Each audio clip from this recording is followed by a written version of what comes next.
Well, Dan, it's time for our holiday edition of Radio Free HPC, and I think that you and I are on the call today, and unfortunately I don't have access, so you can't see me, but I've seen you before, Henry. It's time for us to talk about what we're going to get Rich for Christmas, or whatever holiday Rich does celebrate. I don't know if it's Christmas or some combination of Burning Man and pagan rituals or something like that. I don't know. I'm not sure which way Rich goes on that, and I haven't asked. So, what do you think we should get Rich for the holidays, Dan? What does Rich want? What's going to float his boat? Well, is it a matter of what Rich wants or what Rich needs? Well, I don't know what Rich would need. I mean, he's a man who has everything. I mean, he doesn't need a new hat. No, he doesn't need a new hat. The Rich hat is still in fine form, and although I wonder if he's going to want to make a change on that, because I saw at least 4 or 5 other guys wearing their trademark Rich Red hat at Supercomputing. No way. Oh, yeah. Way. Who were they? Don't know. Were they impersonators? What's that? Were they impersonators?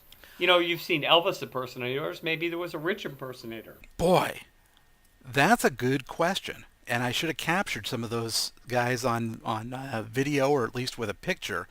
I don't know if they were Rich Brueckner impersonators. I don't know what the market would be for that. People doing Elvis made pretty good money. But, you know, one of the things that I've noted with concern over the years in knowing Rich, his relationship with Apple has become, if anything, even tighter and more disquieting. What do you think that is going to mean? There are no new Apple products we can get him between now and the holidays, Dan.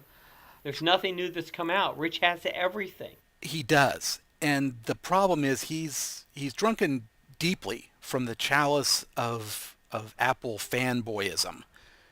Although I'm not sure they have a chalice, but if they did, he'd be drinking deeply from it. It's left him in a place where some of the things that others of us do and sort of take for granted, he won't or can't do because it's not something that his Apple devices let him do. So, and some of that I know has to do with recording these Radio Free HPC calls. He's had a lot of problems. He has. And his recordings are typically much worse quality than ours, that require a lot of post-processing on my part, which I hate. But, so, I'm wondering, do you think it's time that we look into hiring a deprogrammer to smack him over the head, pull him out of whatever trendy Pearl District bar he's in, take him off into an abandoned factory, and deprogram him? Dan, what's the Pearl District? Forgive my ignorance. The Pearl District is a hip and trendy Northwest Portland neighborhood. Rich a little old to be rich and trendy? Well, hip and trendy. Oh, yeah. Isn't Rich a little old to be hip and trendy? So is everybody else in the Pearl District. Ah, so Rich fits in properly. Absolutely. Okay. Well, I'm all for deprogramming. I mean, we all probably need some kind of deprogramming in our lives, and I think getting a deprogrammer for Rich would be good. But, you know, there are a lot of people in the industry who have the same kinds of issues with Apple as Rich does.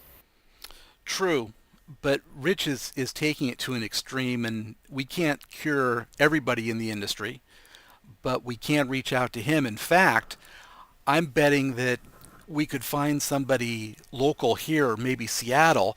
They would, again, beat him over the head. I would insist on that. Do we need to do this before the 21st? Before the end of the world? Yes, probably.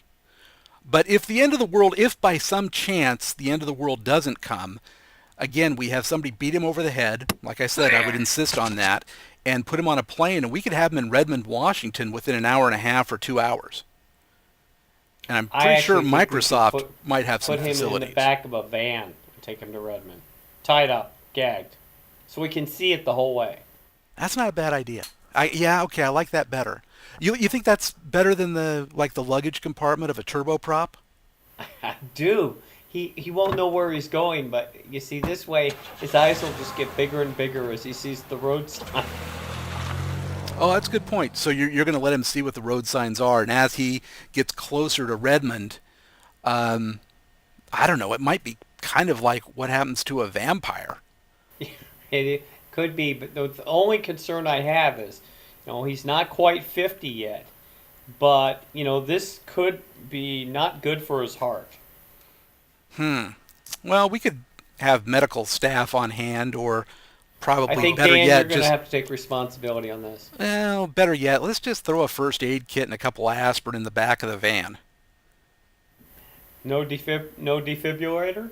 Eh, we can give him a couple of leads off the power of the battery of the car, or the van. Good idea.